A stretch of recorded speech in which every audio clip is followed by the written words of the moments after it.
Alors aujourd'hui, nous allons à la rencontre de Jean-Paul Delette. Bonjour Jean-Paul. Bonjour.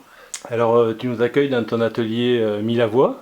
Oui, Milavoie, oh, je fais toujours l'erreur. Pas Milavoie, mais Milavoie. tout à fait. Euh, alors, je crois qu'il y a pas mal de temps maintenant que tu es sur Millau, tu es connu de pas mal de Milavois. Oui, j'ai fait pas mal de choses sur Millau. Alors, je suis en même temps, il faut que je précise, en même temps sur le Larzac où j'habite, et mon atelier est à Millau, où je descends en principe tous les matins, voilà, travailler, et je remonte le soir.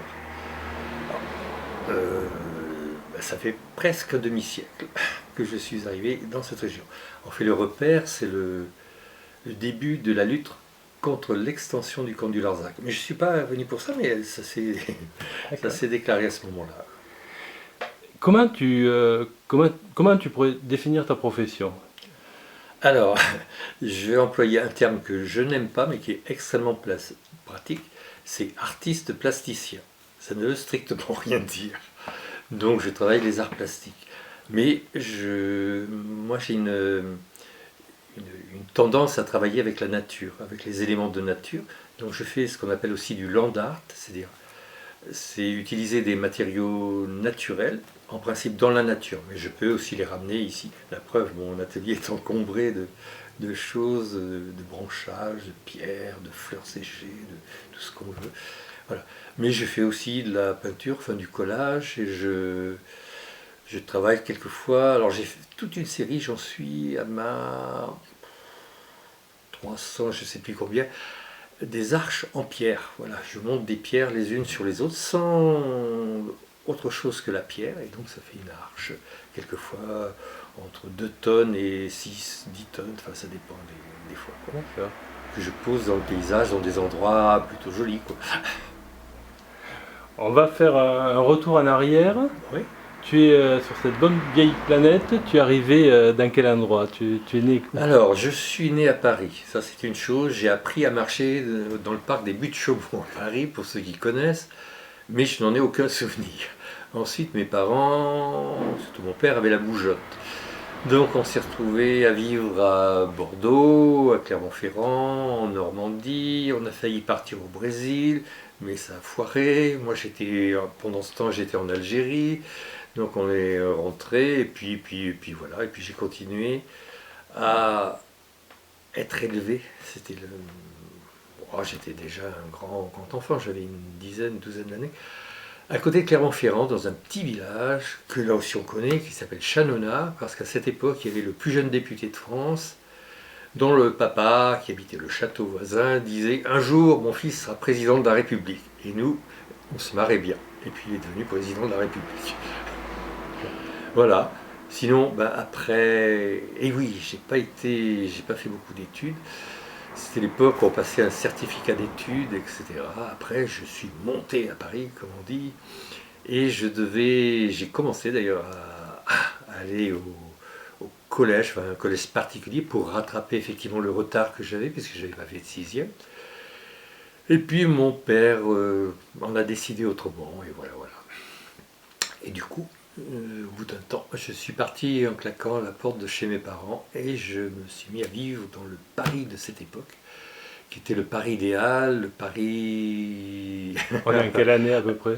Ça, c'est dans les années, au début des années 60, quoi. Oui, c'est ça. En fait, j'ai commencé à vivre seul à partir de l'âge de 15 ans. D'accord. Donc là, tu vas vivre à Paris. Ouais, avoir Déjà beaucoup d'aventures. des tendances artistiques déjà? Alors, peut-être plus dans mon enfance. À Paris, c'était plus dur. Enfin bon, j'étais un peu poète quand même. Mais dans mon enfance, effectivement, je faisais comme font tous les enfants. Tous les enfants sont artistes. Tout le monde est artiste de toute manière. Mais ils ont oublié. Les adultes ont oublié. Les enfants, non. Moi, tous les enfants que je vois, ils font des choses. Ils ramassent un caillou, ils ramassent une plume, ils les mettent en sang. Moi, c'est ce que je fais. Bon, plus grand, avec plus... Mais voilà, quoi. Donc je faisais ça aussi. Je faisais déjà, par contre, beaucoup de cabanes. La, la guerre de Bouton, pour qui se souvient du film ou du livre, moi je l'ai vécu réellement. C'était pas un film, il y avait la guerre entre différentes. C'était pas des bandes, c'était des petits ruraux. Voilà, puis on avait chacun nos cabanes, c'était les nôtres. On allait démolir éventuellement celles des copains. On cachait nos cabanes. Enfin bon, voilà quoi. Et à partir de Paris, là, il va falloir que tu gagnes ta croûte. Et bien voilà, exactement, c'est ce qui n'était pas évident. Et puis j'étais d'une innocence extraordinaire. Je prends toujours ça comme exemple, ça fait rire.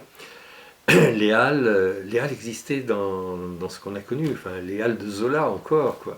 Hein, c'était là, bon, ça allait être la fin toutefois, mais ça existait avec toute la faune et la flore, si je puis dire.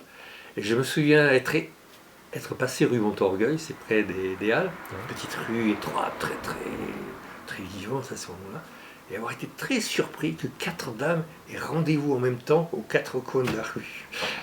Faut dire, voilà, je vais perdu dans ce monde bizarre. Alors j'ai vécu c'était des petits boulots, mais ça se faisait à l'époque, et de porte à porte, des choses comme ça. Et je me suis retrouvé. J'ai eu beaucoup de chance de pas trop mal tourner. Parce que je me suis retrouvé dans des situations, mais sans m'en rendre compte, et j'ai été pris sous la coupe d'adultes pas trop, mais j'étais un enfant pour eux, qui m'ont relativement protégé. Même si eux-mêmes avaient des activités que je me souviens d'une fois, mais c'est juste un exemple là aussi, où quelqu'un de la faune et les lieux que je fréquentais, qui n'existent plus, on m'a demandé de porter une petite boîte à quelqu'un qui jouait de l'accordéon dans le métro. J'ai porté, c'était pour rendre service. Et le type qui m'a demandé ça s'est fait casser la figure par les autres après quand ils ont appris que j'étais... Ben voilà quoi. D'accord. Voilà, en même temps j'étais dans... probablement sur des choses illégales, et en même temps j'étais protégé, ce qui en soi est presque un roman quoi. Là, tu vas rester jusqu'à quel âge à Paris Alors, je vais rester... attends, je ne dise pas de bêtises. Je vais rester jusqu'à... Ah oui, j'ai un tas de choses. J'ai fait mon service militaire. D'accord. Mais ouais, j'étais à Paris. Donc là, j'ai commencé finalement à avoir un travail plus catholique, si je puis dire. Donc je suis rentré comme rien du tout dans un gratte-papier, dans un bureau, une compagnie d'assurance. Bon, je trouve que voilà, je m'intéressais à ce que je faisais, je me suis organisé, on m'a laissé assez libre, voilà. Et du coup, j'ai poursuivi et je me suis retrouvé être ce qu'on appelle rédacteur de contentieux dans une compagnie d'assurance. Donc, là, tu avais 20 ans, là, au moins. oui, voilà. Alors, juste là, effectivement, et c'est le moment où je suis parti à mon service militaire. Puisqu'on faisait un service militaire à cette époque. Et là, il se trouve que ça s'est trouvé en Allemagne, à Baden-Baden exactement. Et que, ouais, j'ai eu un service militaire, mais qui n'était pas trop... Alors si, pendant ce qu'on appelle les classes, la première partie, là, j'ai eu quelques problèmes. Je me suis retrouvé en salle de police, en prison, quoi, prison militaire, sans ceinture, sans lacet, j'avais pas le moral. En plus, c'était dans une ancienne caserne SS. Il y avait encore des croix gammées sur les murs. Et par les barreaux de ma cellule, je voyais la neige qui tombait. C'était d'un romantisme fou, mais ça donnait pas le moral. Mais bon, j'en garde des images un peu irréelles. Et je me dis toujours quand je raconte ça, je ne sais pas si on me croit. C'est étonnant. Ensuite, donc, voilà, la grande partie de mon affectation à l'armée, c'était la météo pour le tir des missiles. Donc j'envoyais des gros ballons dans l'espace. Donc nous étions une petite équipe et le lieutenant qui commandait ça prétendait toujours auprès des autorités locales que nous avions besoin de calme et que les choses militaires produisaient des choses qui n'allaient pas avec nos appareils et tout ça. Donc on était tout le temps dans la nature, en maillot de bain quand c'était l'été. Sauf parce qu'on faisait nos relevés se faisaient très tôt pour que les tirs aient lieu dans la journée. Donc sauf un qui s'habillait pour monter dans la Jeep et aller porter le rapport et revenait avec les croissants. Et ça se passait très bien. Donc tu vas finir le service militaire là, Je finis le service militaire. Tu reviens en France? Je reviens en France. Je reprends mon travail à la compagnie que j'avais quitté, la compagnie d'assurance, donc avec une petite promotion. Et là, je me dis, C'est ça, vivre. Derrière un bureau. Et c'est ça, vivre. C'est pas folichon. J'ai pas encore 21 ans, ouais, c'est ça. Et je me dis, mais je vais jamais arriver à... Et un matin de déprime, j'étais réveillé, j'ai allumé la radio, et j'ai entendu une émission sur la faim dans le monde, l'Inde, etc. Mais c'était bien avant les chemins de Katmandou et tout ça. Enfin, exactement, c'était en 1966. Et je me suis levé en disant, je vais aller voir cette association. Et je me suis retrouvé, j'abrège, je me suis retrouvé être responsable de 200 personnes qu'on a envoyées en Inde. Je suis parti avec eux, 200 mais pas en même temps, de 2 avions différents. Ce n'était que des infirmières, des étudiants en médecine et des jeunes médecins. Et pour la petite histoire, 2 ans après, donc en 68, certains de ces jeunes médecins ont créé Médecins sans frontières et autres, tout ça. Mais bon, c'est pas moi. C'était quelle partie en Inde? C'était où à peu près? Alors moi c'était, pour ce qui me concerne, essentiellement une bande centrale. Je n'ai ni connu le Cachemire, ni le sud de l'Inde. C'était une grande bande entre Bombay et Calcutta, mais très large. J'ai fait une petite aussi incursion au Népal, mais très vite pour aller récupérer quelqu'un de malade, quoi. Voilà, c'est tout, quoi. Donc là, tu reviens en France encore. Alors, je reviens en France. Et là, j'ai dit, non. Non. Voilà, il se passe des choses plus fortes. J'ai besoin de choses un peu fortes. Je m'en suis aperçu que la vie dans un bureau, bon, j'avais une vie à côté sentimentale un peu compliquée, mais c'était fort, mais voilà, c'était pas, il fallait qu'il y ait autre chose. Et je suis, ah oui, c'était l'époque où je vivais avec une jeune femme, très jeune, dont le papa était écrivain et en même temps journaliste sur une radio bien connue, un des cofondateurs du journal Pilote aussi, mais pas du tout dans mes opinions. Le monsieur était d'extrême droite, et ses 4 enfants, dont ma compagne, on avait tous fait les barricades en mai 68. Ah bah oui, j'ai oublié mai 68, entre-temps, après 66. Ah ouais. Non, bah, tu étais revenu d'Inde ou c'était? Oui, j'étais revenu d'Inde. Ah oui, mais j'ai enchaîné. Donc ça va, on est dans j'ai enchaîné le service militaire qui se termine, où là j'ai commencé à prendre conscience. C'était juste après la fin de la guerre d'Algérie, quoi, pas longtemps après. Et j'entendais les officiers parler. Et là, moi qui n'avais aucune opinion politique, j'ai commencé à réaliser mais des horreurs, quoi, qui se sont produites. Donc ils avaient été non seulement témoins, mais quelquefois les protagonistes. J'ai commencé à... Et l'Inde venant juste après, donc la misère et tout ça, le fait de rencontrer aussi des gens, j'ai travaillé avant de partir en Inde dans des bidonvilles, avec notamment un prêtre qui s'appelait le Père Joseph, je sais pas quoi, fondateur d'ATD Carmonde, quoi. Et, voilà, un tas de choses qui sont arrivées qui fait que mai 68 est arrivé, et, voilà, j'étais bien présent avec ce que je pouvais faire. J'étais pas étudiant quand même, hein. Je travaillais, quoi, mais fallait arriver. Et puis bon, heureusement, là où je travaillais, ça s'est mis en grève. Et donc j'étais très libre pour toutes les manifs qui se passaient. Donc tu as vraiment vécu de l'intérieur. Voilà, pour avoir vécu la rue du Sac, la nuit des barricades, enfin, etc. etc. Puis chacun faisait un tas de choses, je veux dire, là, on s'improvisait, quoi. Moi, je me souviens avoir, à la Sorbonne, puisqu'on était basé à la Sorbonne, installé, à ce moment, ouais, il n'y avait pas de photocopieuse, c'était les ronéotypes à alcool, là, avec le stencil, on foutait partout. Donc on tirait mais des milliers et des milliers de tracts, ça tournait jour et nuit, enfin je sais pas combien il y en avait en ligne, qui étaient bronchés, qui étaient plein de choses. Des assemblées générales de je ne sais plus quoi, n'en plus finir, des enregistrements de disques sur des chants révolutionnaires, mais tout se faisait comme ça, quoi. Je veux dire, on était partout, dans tout, quoi. 68 va passer, ouais. Là j'imagine que les assurances c'est plus possible. Voilà, ça y est, c'est fini, tout, j'en peux plus.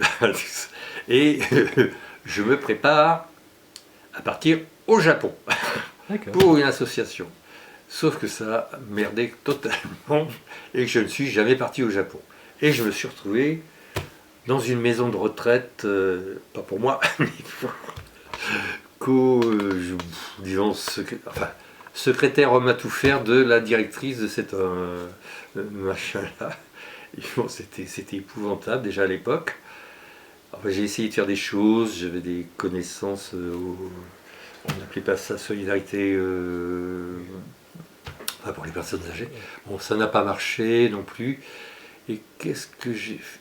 Ah bah oui, voilà, c'est mon dernier truc à peu près.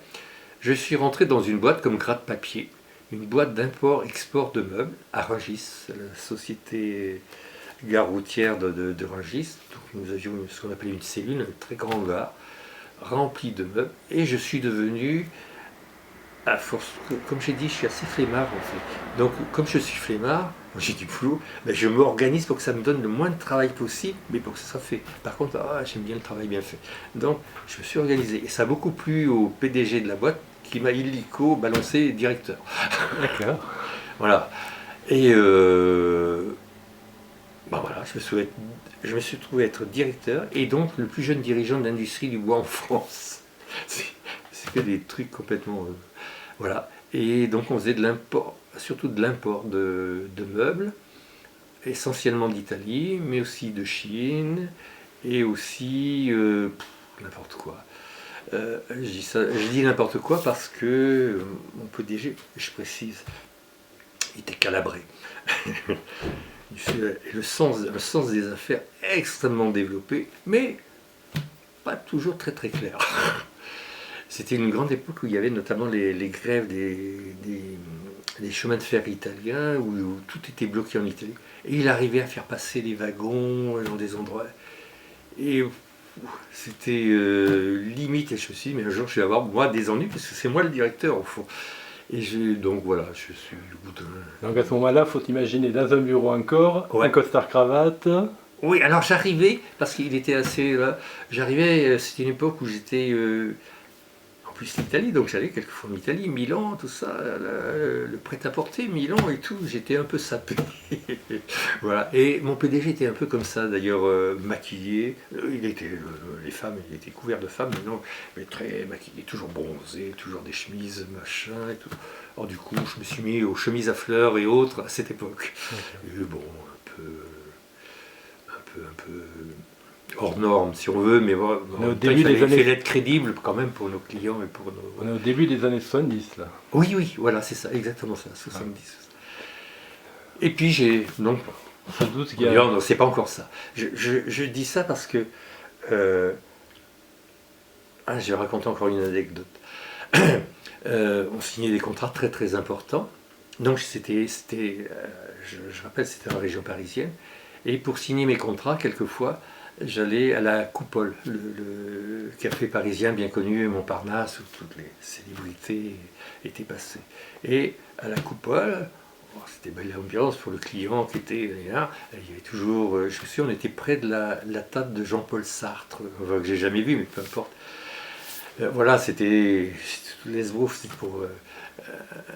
voilà, c'était mettre dans une certaine ambiance. Et quand je signais ces contrats là-bas, j'apercevais, je mets des guillemets à tout ce que je vais dire là, j'apercevais une amie très chère qui était pas très loin, et je lui faisais signe, et je disais à mon client, vous permettez, j'ai une amie, je la fais venir à table, bon, on imagine tout ce qu'on l'a payé assez cher, j'ai jamais su combien.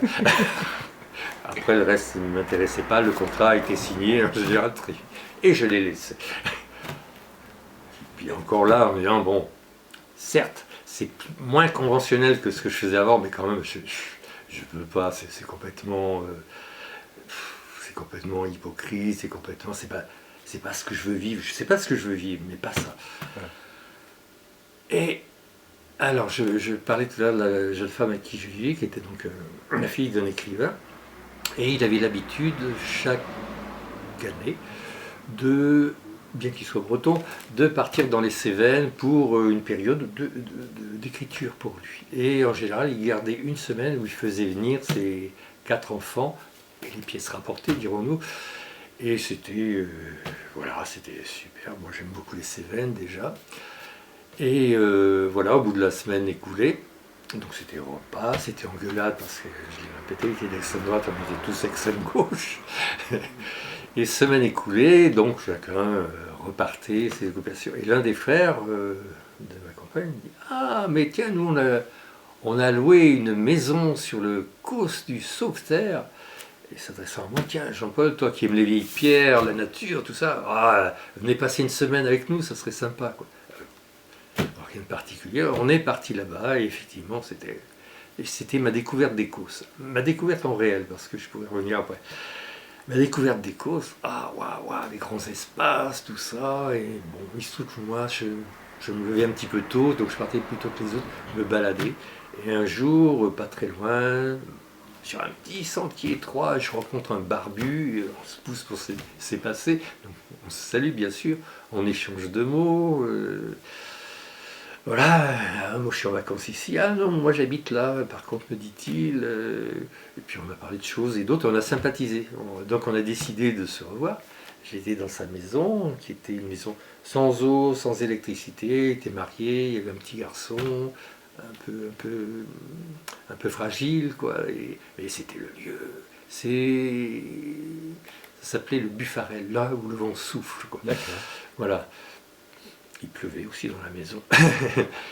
Donc voilà, on a sympathisé, bien des repas, des balades, des machins à voir, tout ça. Puis voilà, il a fallu remonter à Paris. Et de temps en temps, sur des vacances scolaires, des petites vacances, quoi. Donc je revenais pour le voir, alors d'abord au Buffarel. Ensuite, il est venu habiter pour Millau à cause du petit garçon qui était fragile. Et puis Millau, c'était pas exactement, il est venu habiter sur le Larzac. Et donc la fois suivante, pour le Larzac, il m'a indiqué la route. Et quand je suis arrivé sur le Larzac, donc 71, 72, enfin, je ne sais plus la date, quand je suis arrivé sur le Larzac, c'est là. Mais oui. vraiment, coup de c'est foudre. là. Le coup de Je ne foudre, sais pas quoi c'est- là, mais c'est là. D'accord. Voilà. Et ce qui explique mon arrivée. Donc là, tu largues tout à Paris. Je largue tout à Paris, mon atelier, enfin, un petit peu, etc. Bon, le problème c'était d'arriver à vivre ici, ce qui n'était pas évident. Alors, il se trouve que c'était l'époque où je faisais plus de photos que de peinture, et notamment je faisais des couvertures de livres, comme le livre de poche, enfin, puis d'autres éditeurs, mais le livre de poche surtout, quoi. Donc ça m'a obligé de temps en temps à prendre le train de nuit quand il existait pour monter à Paris, voir les éditeurs, enfin les maquettistes surtout. Et puis voilà, quoi. Et puis il commençait à se passer des choses ici, je faisais des photos, donc on me demandait aussi des photos, même pour l'IB, le Libé de l'époque qui était pas pareil, pour des journaux, c'était avant, j'ai fait des choses pour Actuel un petit peu, enfin voilà. D'accord, parce que là, tu arrives quasiment au début de la lutte. J'arrive au début, voilà, j'arrive au début. Tout à fait au début, mais c'était pas du tout prémédité, voilà quoi. Alors le copain peintre qui était peintre, j'ai oublié de préciser déjà, c'était un peintre quoi. Donc au début, voilà, j'ai commencé à larguer, j'ai commencé à venir vivre chez lui. C'était non, à Baumescure, pardon, sur le Larzac, à rencontrer d'autres artistes qui vivaient pas loin, les Baillons à la ferme des Brouses, et puis à rencontrer, voilà, les gens qui commençaient à s'agiter, à savoir Guy Tarlier, son épouse Marisette, qui est en ce moment en mauvaise santé. Et puis tous les autres, et puis voilà, on a commencé à démarrer des choses. La bergerie de la Blaquière Non, c'était pas tout de suite, mais bon, ça n'a pas tardé non plus. plus.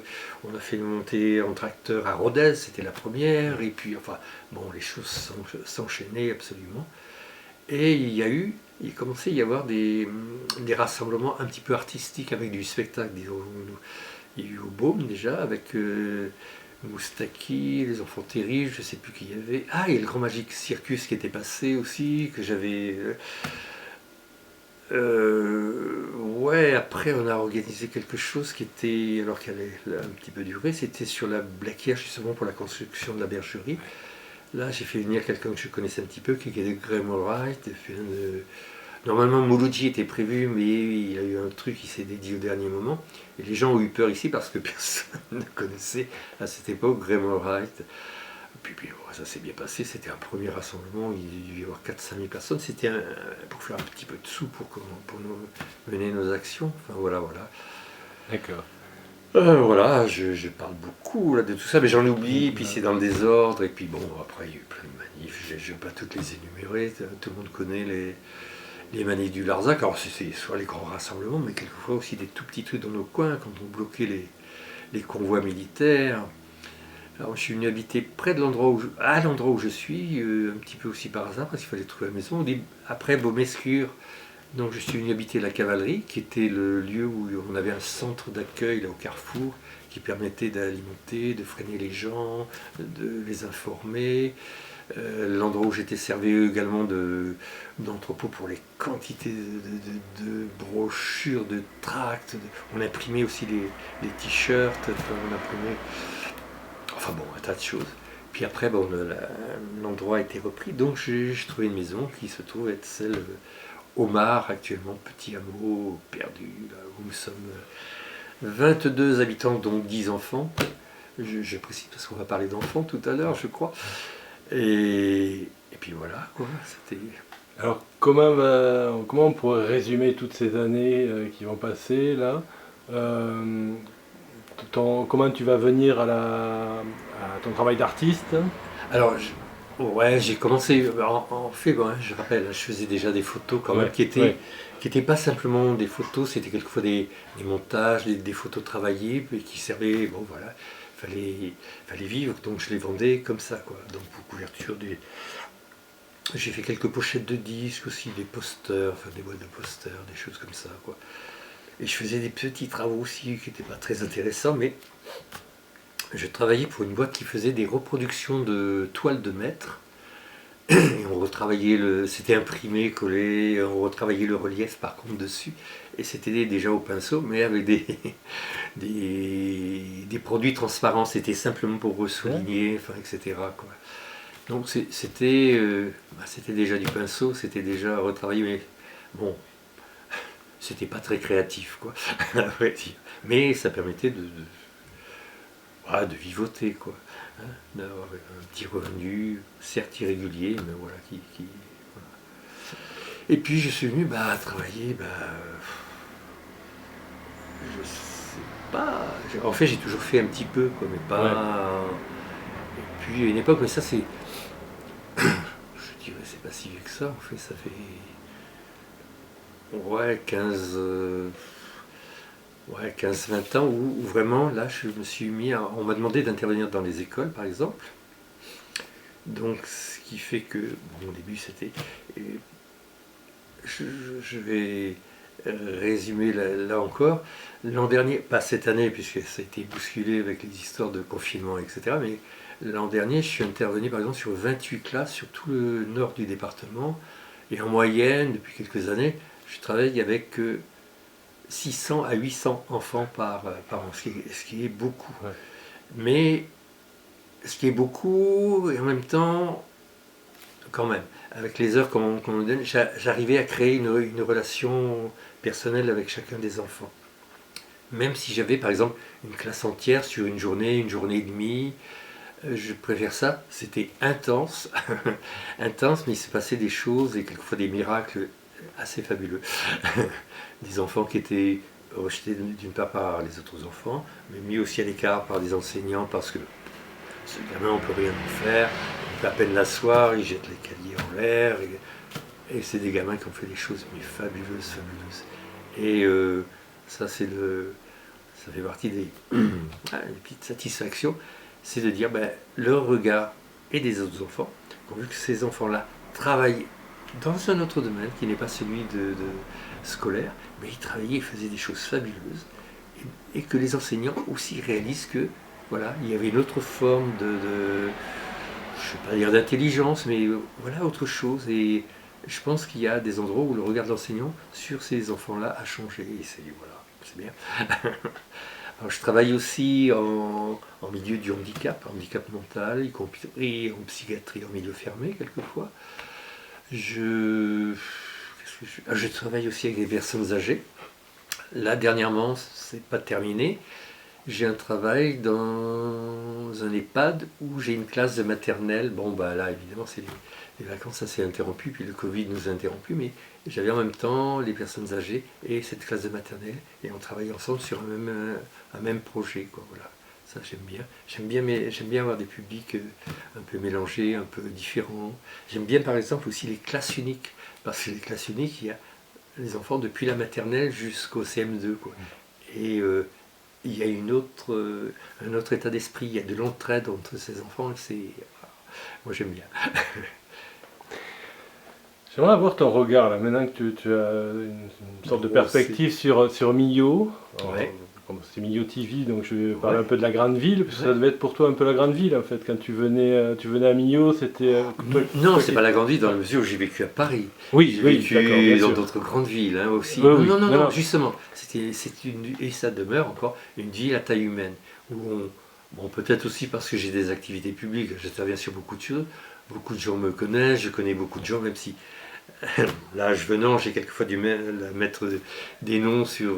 Puis je mélange un peu, mais non, non, c'est une ville à taille humaine, c'est ce qui est intéressant aussi. Euh, Quand même, hein, on a fait un tas de choses. Il y a une vie associative qui est assez développée, un petit peu moins, hein, comme partout d'ailleurs, mais ça aussi c'est intéressant. Donc moi je me suis tout de suite. Bon, certes, les enfants, je parle de tout ça, mais l'environnement c'est quelque chose de très très important pour moi. Et si je vis la manière dont je vis, c'est aussi à cause de ça, quoi, hein, je veux dire. L'environnement, la nature, la défense de l'environnement, de la qualité de vie. Bon, actuellement, c'est pas tellement pour moi, mais c'est aussi pour les générations qui viennent. C'est pour ça que les enfants, je dis les enfants, c'est sacrément important. Moi, les enfants, j'explique souvent aux enseignants, les enfants pour moi sont des personnes, au même titre que les autres.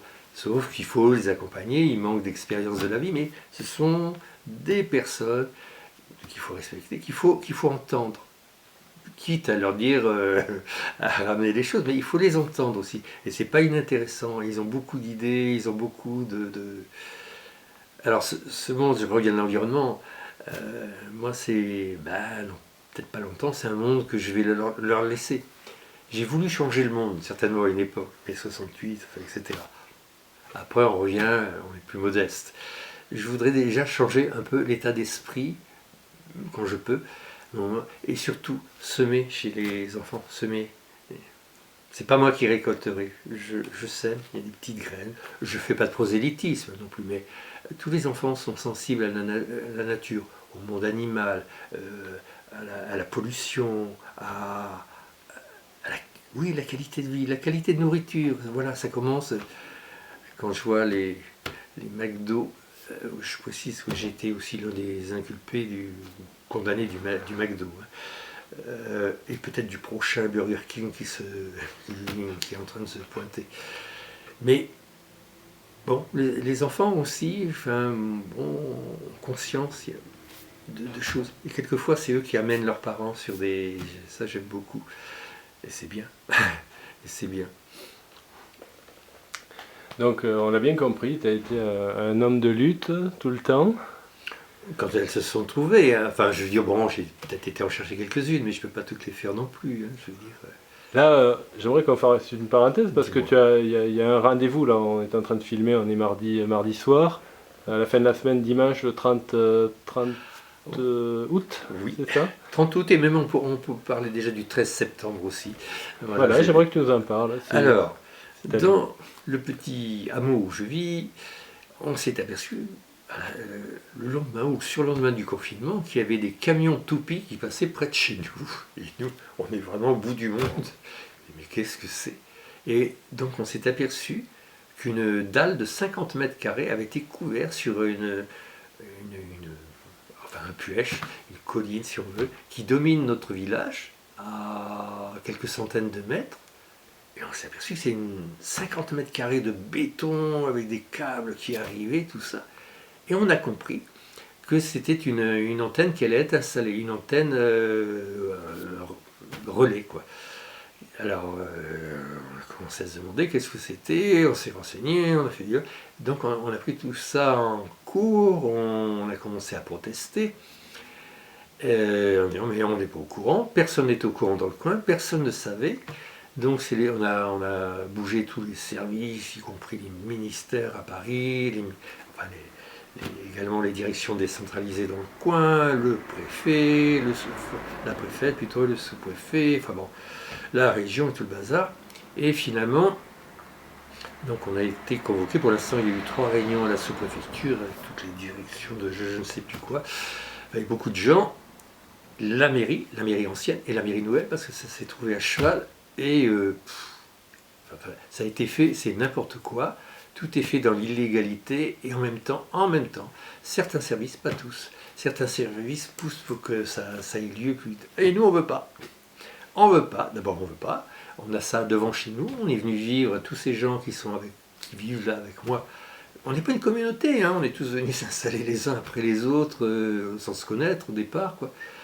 Maintenant, on commence à bien se connaître, les luttes, ça soude.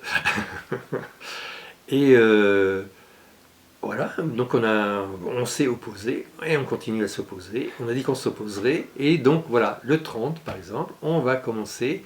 On a prévu une manifestation qu'on espère un petit peu importante, avec pas mal couverte par la presse, le 13. Voilà, dans cet endroit, on va faire un défilé, justement. On va aller sur le lieu pour que les gens voient réellement. On va faire peut-être pas un pique-nique, mais un goûter, ce sera l'après-midi, etc. Et il va tout y avoir, les troupeaux de brebis, on va gonfler des ballons pour qu'on se rende compte de la hauteur. Alors, ouais, il y a ça, il y a... Donc le 30, ben voilà, on prépare tout ça. Nous, enfin je dis nous, les plasticiens, on est quelques-uns plasticiens, donc on va déjà préparer des pancartes, on va préparer, pas que nous, les gens qui vont venir nous aider, pour préparer le 13, où là on espère que ça va être plus important. On a déjà été faire le pistage, la piste, c'est un très très bel endroit. Vous verrez, c'est chouette d'installer une antenne parce qu'on voit à 40 km. Voilà, on voit le Mont Tégoine, on voit le Mont Lozère, on voit un tas de choses. Un paysage formidable. C'est certainement un très bel endroit pour installer une antenne. Enfin bon. Alors, je précise que cet endroit, quand même, est à l'intérieur du périmètre du patrimoine mondial UNESCO, Causses-Cévennes, que c'est protégé au niveau de l'Europe dans une zone Natura 2000 où il y a 2 épaisseurs il y a ce qu'on appelle une zone de protection spéciale, une ZPS, voilà, et un SIC, un site d'intérêt communautaire. Il y a, en plus, étant co-visibilité du site qui est déjà classé nature, qui s'appelle Montpellier-le-Vieux, et c'est également en co-visibilité du village de Saint-Véran, dont l'église du XIIe siècle est monument historique, enfin, etc., etc. Il y a encore plein d'autres trucs. Voilà, ça nous donne... nous, on a envie de protéger. On se dit, comment on peut faire ça dans un endroit aussi protégé? Pourquoi est-il protégé? Il est protégé parce que c'est emblématique, c'est très beau, et aussi parce que c'est très fragile.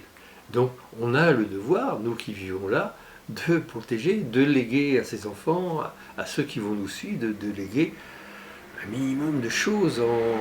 Voilà, quand on voit que tout se rétrécit, tout se rétrécit autour de nous, bon, il y a des endroits qui sont protégés. Alors, qui continuent à être protégés et qu'on respecte la parole qui a été donnée pour les protéger. Voilà, c'est tout ce qu'on veut, pas plus. Parce que tout à l'heure, tu me disais que tu étais en zone blanche. Donc, quand je devais t'appeler, tu me disais appelle-moi plutôt sur le fixe plutôt que sur le portable. Oui, parce que dès que je bouge un petit peu. Alors, oui, tu as raison, c'est une excellente question. Ce que je voulais savoir, c'est est-ce que vous, quelque part, vous réclamez le droit d'être en zone blanche? Est-ce que c'est quelque chose. Ou est-ce que si l'antenne était placée ailleurs? Alors, je vais te répondre là-dessus. Déjà, la commune qui est concernée, c'est La Roque-Sainte-Marguerite. La Roque-Sainte-Marguerite a une particularité, c'est une toute petite commune, hein. Je crois qu'on doit être 180 votants. Alors, elle a une particularité, c'est qu'elle est essentiellement dans la vallée, donc il y a le village de La Roque-Sainte-Marguerite, il y a le village de Saint-Véran aussi, qui est un peu sur le côté, il y a une partie sur le Causse Noir, notamment Montpellier-le-Vieux fait partie de la commune, il se trouve sur le Causse Noir avec le Maubert, enfin, et d'autres. Et il y a une partie qui est sur le Larzac. La partie sur le Larzac, c'est, pour ceux qui connaissent, entre Pierrefiche, l'Arès, les Mares, où je suis, et Montredon, voilà, qui est connu. Toute cette partie-là du Larzac. Alors, l'antenne, elle est faite uniquement pour couvrir la partie alsacienne. Elle ne couvre ni le Causse Noire, ni la vallée. Elle ne peut pas et ce n'est pas son but. Sauf que l'ensemble des habitants, je dirais, de la partie alsacienne sont opposés à cette antenne. Pas que nous, donc l'ensemble de ces habitants. Il y a, c'est vrai, quelques difficultés. Sauf qu'on est tous, on a tous Internet, on a tous le téléphone soit filaire, soit... quelquefois, effectivement, quand j'ai besoin, je me déplace, je vais sur mon balcon pour... mais bon, si je suis à l'intérieur, c'est vrai que ça ne passe pas et je ne sais pas qu'on m'a appelé, mais c'est pour ça que je précise toujours. Si on regarde les cartes de couverture des, je ne sais plus comment ça s'appelle, des différents opérateurs qui couvrent, il n'y a pas de zone blanche. D'ailleurs, on n'est pas considéré comme une zone blanche. Par contre, une zone avec éventuellement quelques petites difficultés. Donc ça veut dire que cette antenne qui va bousiller le paysage pour des centaines de... Et puis les gens qui passent, il n'y a pas que ceux qui vivent, quoi. En fait, peut-être qu'elle peut améliorer pour 3 ou 4 personnes de Pierrefiche. Et encore, c'est même pas certain. Et il y a d'autres solutions. Donc ça veut dire qu'on fait une antenne, quand même, 32,50 m de haut, qui va coûter très cher, l'installation, etc., pour quelques personnes, pour lesquelles on pourrait peut-être trouver des solutions alternatives. Alors je précise aussi, c'est autre chose, mais ça a aussi un incident, c'est que la fibre est en train d'arriver. L'an prochain, on est sûr de l'avoir. Donc voilà, c'est des aberrations, et il y a des lois, notamment sur l'environnement, qui parlent du fait qu'on doit... voilà, ça sert à rien de multiplier, Oui. des couches on ajoute. Parce que si un peu j'ai bien compris, cette antenne c'est une antenne free. Oui. Ça sous-entend qu'en fait, si on est sur SFR, ils devront faire une autre antenne ou ils peuvent se partager? Alors, très souvent, bon, je vais les défendre. Très souvent, ils se mettent sur la même antenne. C'est-à-dire, il y a des endroits où c'est Orange qui fait, et donc les autres opérateurs. Mais pas toujours, tu as raison, pas toujours, mais en principe, ils se mettent sur la même. Mais on peut voir d'ailleurs, il y a sur le Larzac, en allant vers la cavalerie, tu as deux antennes l'une à côté de l'autre. Ça veut dire que là, les opérateurs ne se sont pas mis d'accord. Mais admettons, mais même s'ils se sont mis d'accord, c'est un truc 32,50 m sur un pic en plus, c'est juste dominant. Et je te dis, on voit à 40 km, quoi. Sur une partie, quoi. Et puis, il n'y a pas nécessité, je veux dire, il n'y a pas nécessité dans la mesure.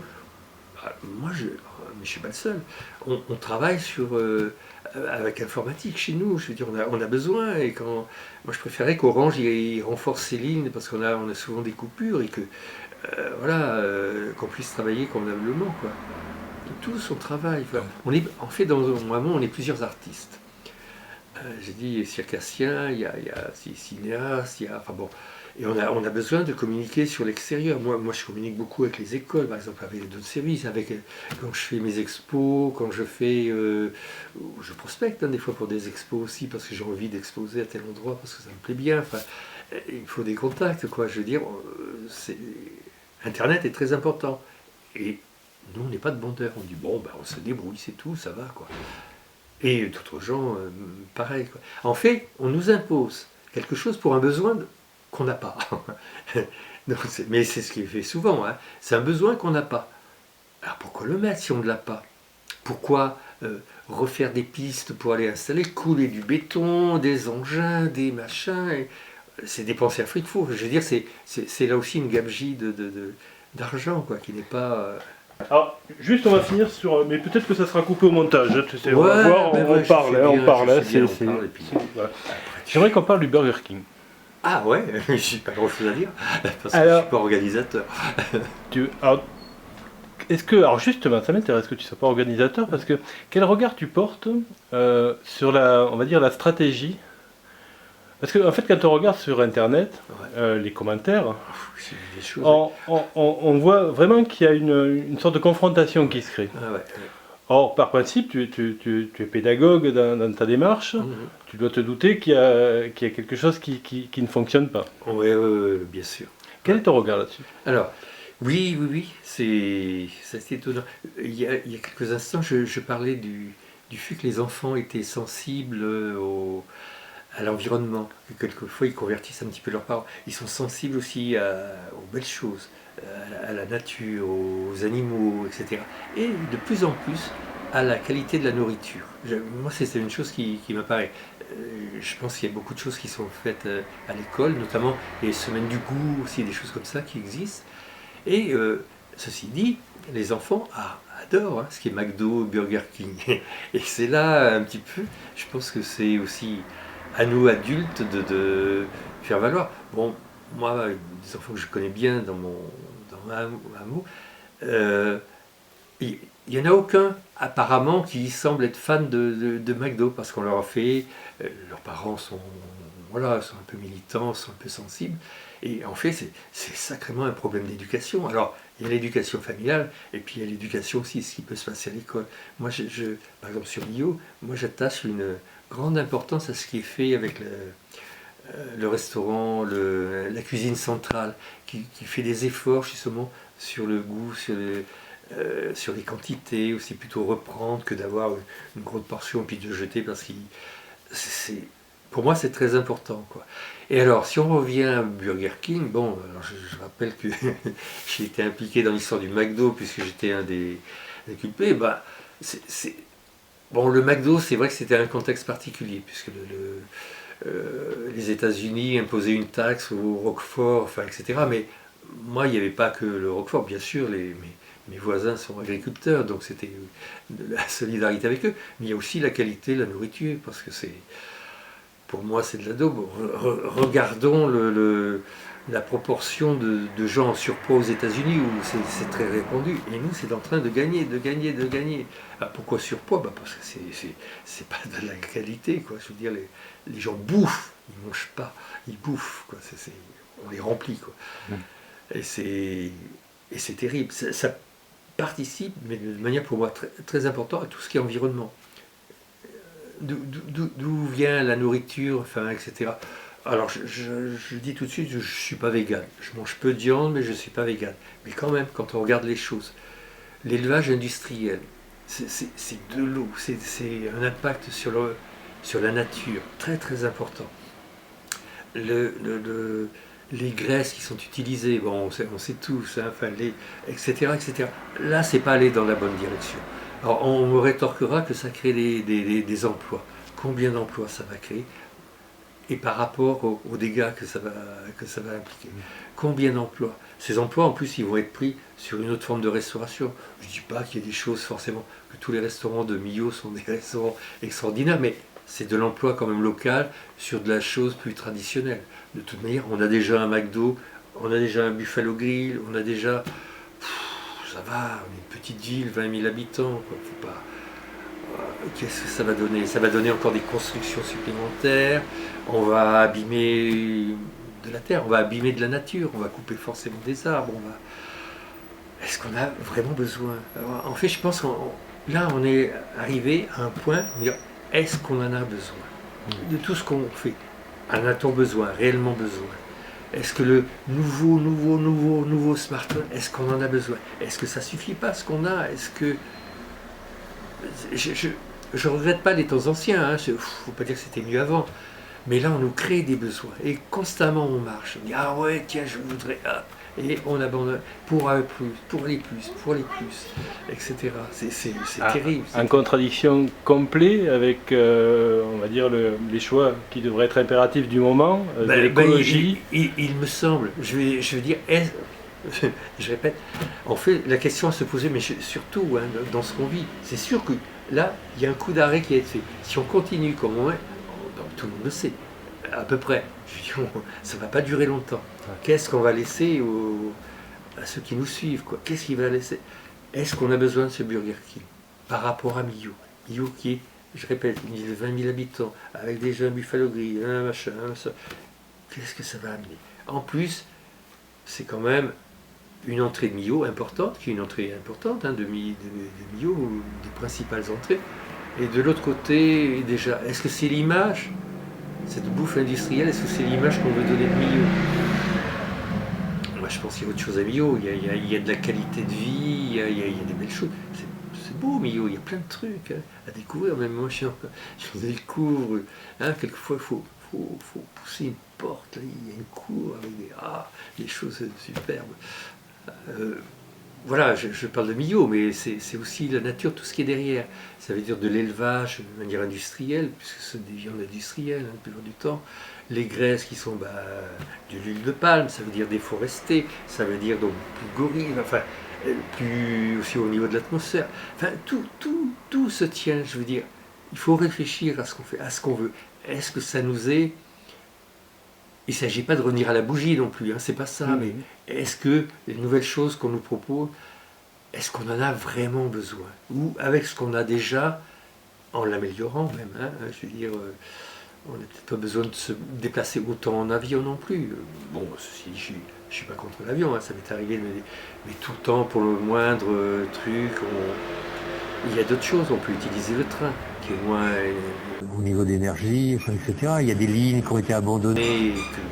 Peut-être ça serait intéressant. Il y a des camions qui se baladent par myriades sur les routes. Est-ce qu'il ne serait pas plus simple de mettre ça sur des trains, sur des... Voilà, qu'on les charge. Il y a des choses qui ne font que traverser la France, par exemple. À mon avis, ça serait quand même sur le train, hein, on les charge avant, ils partent plus loin. Déjà, mais plein, dans tous les domaines. Il faut être efficace. Efficace et logique. Je veux dire, par rapport à... On sait qu'on a dépassé là, ces jours-ci la capacité de la Terre à renouveler les choses dont on a besoin. Mais est-ce que ça va durer longtemps là? On est au mois d'août, hein, simplement. Et plus ça va, plus ça se rapproche dans le temps, plus vite on bouffe notre crédit en quelque sorte, quoi. Alors nous, enfin moi qui suis vieux, c'est pas très grave pour moi, mais putain, la vie va pas s'arrêter avec moi non plus, heureusement. Et ouais, je trouve illogique d'accepter un Burger King ou une autre. C'est pas Burger King, hein, j'ai rien contre eux spécialement, quoi. Mais ce genre en plus, je crois que les efforts de Millau, ils devraient porter sur d'autres choses. On a plein de choses. C'est vrai que le tourisme est important, mais pas tout sacrifier non plus au tourisme. Mais si le Burger King s'installe là, c'est aussi pour le tourisme, c'est pas uniquement pour la population millau-voise. Est-ce que ça vaut le coup que Millau détruise un endroit, installe là, puis aussi avec la pollution que ça va amener. Enfin, je vois rien pour défendre le Burger King. Je suis désolé. On va oublier le Burger King. Voilà, et donc j'irai manifester contre le Burger King dans les prochaines manifestations qui auront lieu. Pour conclure, j'aimerais que tu nous parles un peu de ton actualité actuellement. Alors, mon actualité, comme tous les artistes, nous avons été extrêmement impactés par tout ce qui vient de se passer. Je prends, c'est pas pour parler de moi, mais je prends mon exemple. En principe, entre la période mars et fin septembre, alors j'ai entre 6 et 8 expositions. Cette année, j'en ai une seule, qui est en cours d'ailleurs. J'en ai une seule. Mes ateliers, écoles, ont tous été interrompus. Et forcément, les écoles sont fermées. Mes interventions dans les EHPAD, pareil, ont été interrompues. Elles viennent juste de reprendre sur un EHPAD. J'ai un EHPAD où je vais vendredi d'ailleurs. J'ai encore 3-4 séances où je passe la journée. Et où d'ailleurs les EHPAD, le confinement a été vécu très durement. Pourtant, je suis dans des EHPAD où il n'y a pas eu de catastrophe, dirons-nous, quoi. Hein, il y a eu 1 ou 2 personnes malades, mais sans que ce soit extrêmement grave. Mais le confinement lui-même, ça a été terrible pour certaines personnes, quoi. Le fait de ne pas pouvoir voir leur famille, les activités ont été interrompues aussi, donc il y a beaucoup d'activités en général.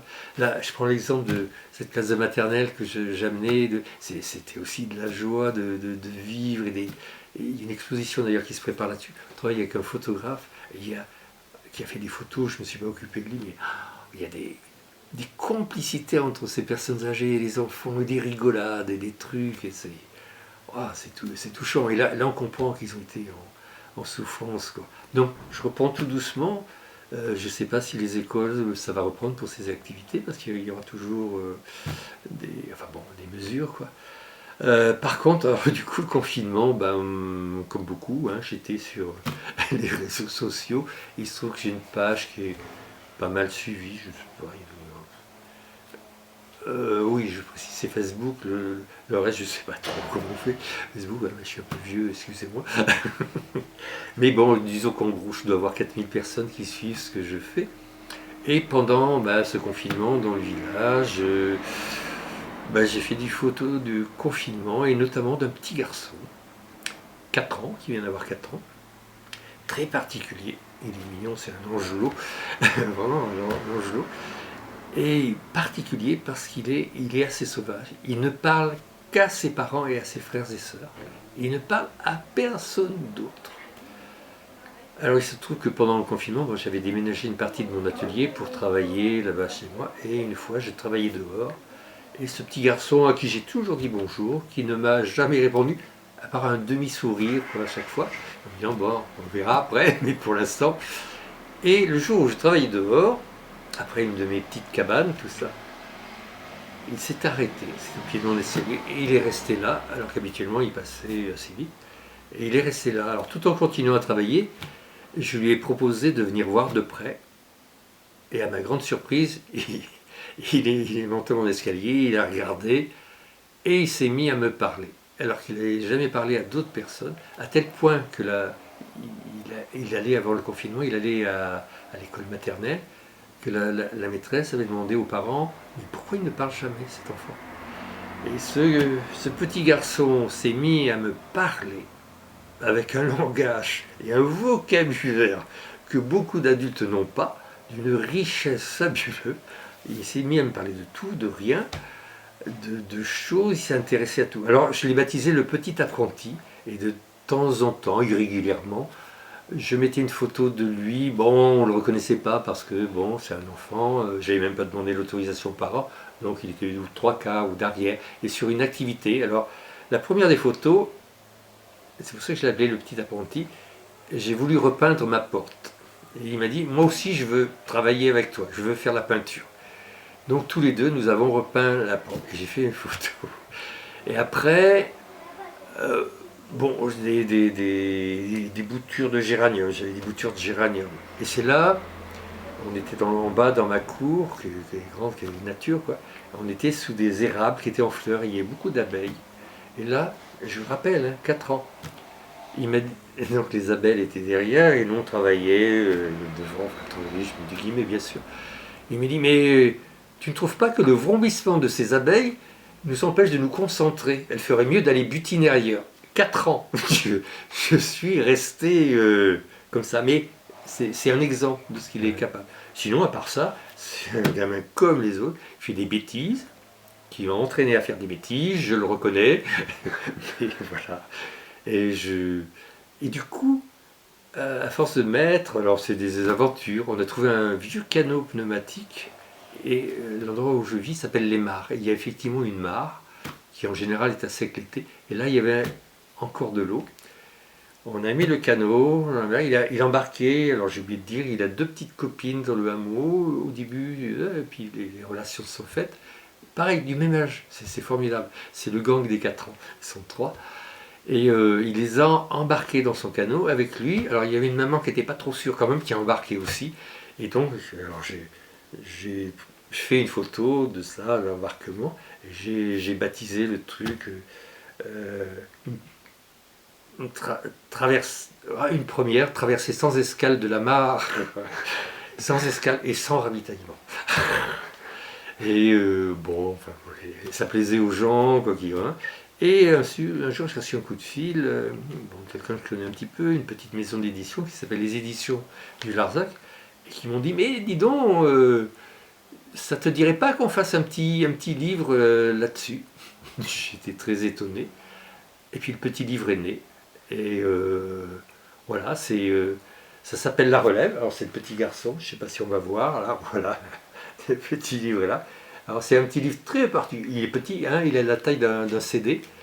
Et les photos, comme il est vendu 5 €, c'est dire pas cher, donc évidemment à l'intérieur les photos sont en noir et blanc, mais c'est les aventures du petit apprenti, quoi, qu'on a appelé La Relève. Alors c'est un livre particulier, la collection, les éditions du Larzac ont sorti 3 de ces livres. Ils ont la particularité de pouvoir, avec 2 timbres, on met l'adresse et on l'envoie comme ça à quelqu'un. Alors il y a un petit endroit pour écrire dedans, puis voilà, il y a un petit mot sur mon arrivée, aussi dans le coin, et puis c'est tout, quoi. Et puis c'est tout, et puis c'est bien, et c'est sympa comme chose, quoi. Mais écoute Jean-Paul, on a bien parlé. Surtout moi d'ailleurs. Ça a été une rencontre vraiment très agréable, je te remercie énormément. C'est moi, c'est vraiment avec plaisir. Voilà, de toute manière, si on parle de nature, si on parle d'enfants, je suis intéressable, hein, t'as remarqué. Là tu rentres au Mar ce soir? Je rentre au Mar, bien sûr. Alors je vais faire un peu de course quand même, parce qu'on manque un peu de commerce là-haut. Je vais faire un peu de course et puis je remonte là-haut. Écoute, on te dit au revoir pour ceux qui veulent venir dimanche. Voilà, alors le 30, donc ça se passera à Pierrefiche sur le Larzac, ce sera un atelier sur eux. Et le dimanche 13, par contre, là, depuis Pierrefiche, nous irons en procession, si on veut, avec fanfare, trompettes et tambours et troupeaux de brebis et tout ce qu'on veut. Nous irons sur les lieux, justement, à l'endroit où il y a la dalle, pour que les gens réalisent là où on veut vraiment agresser cette nature, quoi. Je veux dire, c'est de voir, c'est invraisemblable, quoi, à cet endroit-là. Donc, on vous attend, mais c'est pas fini, hein, ça va durer longtemps, je pense. Donc, on aura d'autres occasions, si sur ces deux-là, déjà, vous ne pouvez pas, il y aura d'autres occasions, il y aura de la presse, donc ce matin, on a entrepris le recours devant le tribunal administratif, voilà, tout est en route, on est serein, calme et déterminé. Je te remercie Jean-Paul. C'est moi qui te remercie. Voilà.